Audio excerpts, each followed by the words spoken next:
Saudara, saya bertemu Dr. Izhar Arif baru-baru ini. Jelas beliau, umat Islam perlu mengelak melakukan perbuatan yang membawa kebinasaan, bukan saja kepada diri sendiri, malah orang di sekeliling.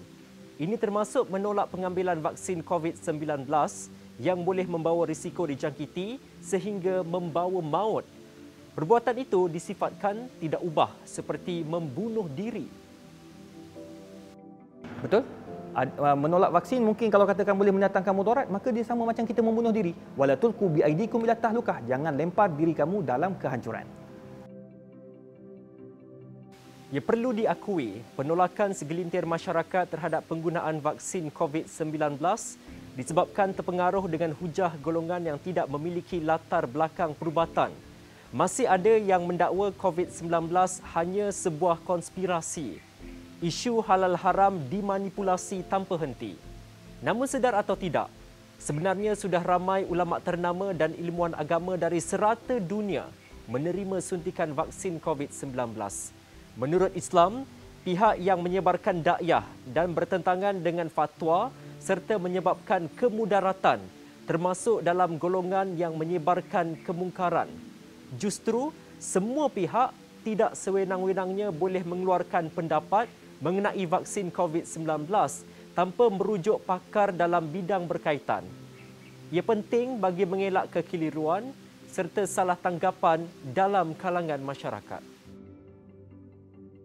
Kita disuruh untuk mengajak kebaikan, bukan mengajak orang untuk buat benda-benda yang mungkar. Apabila kita mengajak orang untuk tidak mengambil vaksin, itu satu kemungkaran. Kerana kita mendatangkan kemudaratan kepada orang lain. Kita menyusahkan orang lain. Kita orang kata apa, menyebabkan masalah COVID yang tak selesai di Malaysia. Dalam isu vaksin ini, kita kena rujuk kepada pakar. Siapa pakar kat Malaysia yang diiktiraf? KKM, bukan Tok Bomo. Bukan ustaz-ustaz. Tetapi KKM yang mereka ini memang terlibat dengan perubatan, terlibat dengan kajian, terlibat dengan data. Manakala mufti-mufti ini akan mendengar dari aspek kebaikan dan keburukan yang ada pada vaksin.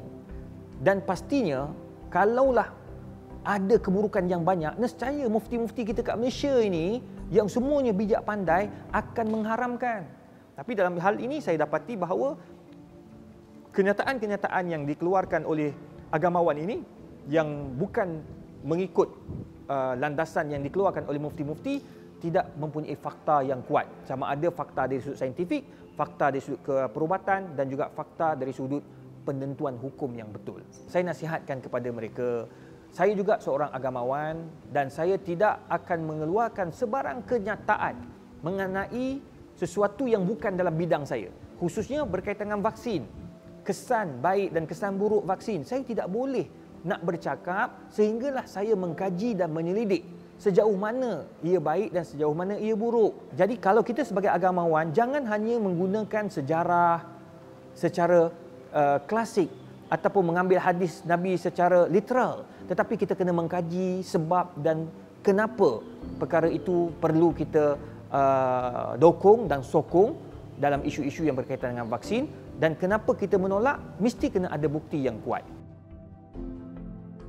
Saudara, Mesyuarat Khas Jawatankuasa Muzakarah Majlis Kebangsaan bagi Hal Ehwal Agama Islam Malaysia MKI kali ke-10 yang diadakan pada Disember tahun lalu menetapkan hukum penggunaan vaksin COVID-19 bagi umat Islam di Malaysia adalah harus, manakala bagi golongan berisiko tinggi dijangkiti termasuk petugas barisan hadapan, hukumnya wajib. Penetapan hukum penggunaan vaksin COVID-19 dibuat dengan meneliti intipati kandungan vaksin dan kesan sampingan penggunaannya.